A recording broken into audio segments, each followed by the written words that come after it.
This is an answer to Bionic Dance. And it's similar to the answer that I gave you about your spaceship as to where your spaceship is. You asked, why is there so much violence in sci-fi? Well, again, money. You have to think demographics. Let's say you want to make a sci-fi love story.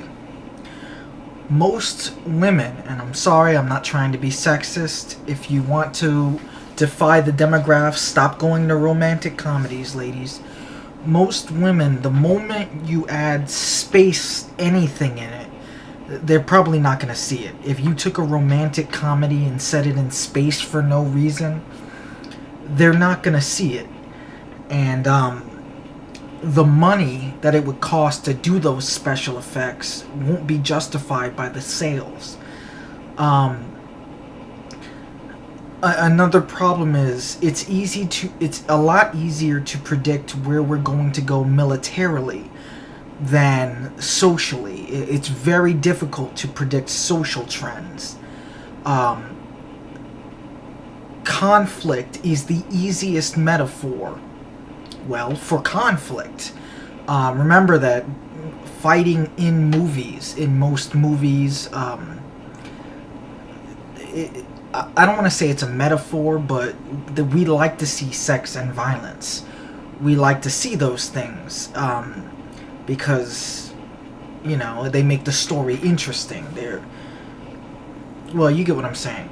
But the problem with science fiction is the problem with having non-violent science fiction is, who are you aiming that at? It comes down to money. Who's gonna go watch that? Who's gonna see that movie? Now, it's a little bit... You noticed all the things you showed were novels. It's a little bit easier to do it in a novel because you don't pick up a novel for the great action scenes. It's a book, An example would be, I watch animes that have a lot of action. I read the opposite in manga. I read romance or comedy because it's hard to show action in manga. It's just easier to do that with moving pictures, But with sci-fi, yeah, there's just nothing. There's no way you can get. You could maybe do economic issues, exploration, like the books you mentioned. What's it called? City of Ember is a good example. I thought that was a good movie. That didn't get a lot of attention, but I thought it was a good movie. It was straight sci-fi, concept, execution, realism. What's another one that it was just a good sci-fi movie that was non-violent? See, I can't think of one. And even City of Ember didn't do that well because people are not going to go see it. That's what it comes down to, demographics.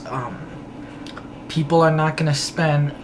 They're not going to spend money making a movie set in a sci-fi thing unless the sci-fi is important to the story. And unless you can think of a complex social situation where it's important that it's sci-fi, there's no reason to do it. The exception would be, even Ghost in the Shell has conflict. Whereas violence, they don't have to try to imagine what violence is going to be like. Violence is violence. You could literally take something like Star Trek and translate it into battleships, kind of, or Ender's Game, and it would translate over. It's a lot more difficult to do that with, say, a romantic comedy. Why are those the only two things I can imagine right now? They're polar opposites. But you get what I'm saying. That's what it comes down to, demographics. It's just... no other type of story other than adventure and action, you know, killing, violence, really transfer the sci-fi well in a movie. I'm assuming that's what you were asking about movies, because books, there's an infinite amount of books that sci-fi books that aren't focused on violence. There might be violence, but they're just, you know, you can type in non-violent sci-fi stories in the internet and get a whole bunch, you know. But yeah, that's what I think it is essentially. It just costs too much money to make a sci-fi movie if you're not gonna get the you know, violence sales, people coming to see combat. So yeah. Until my next video, try to make the world a better place, and I will too.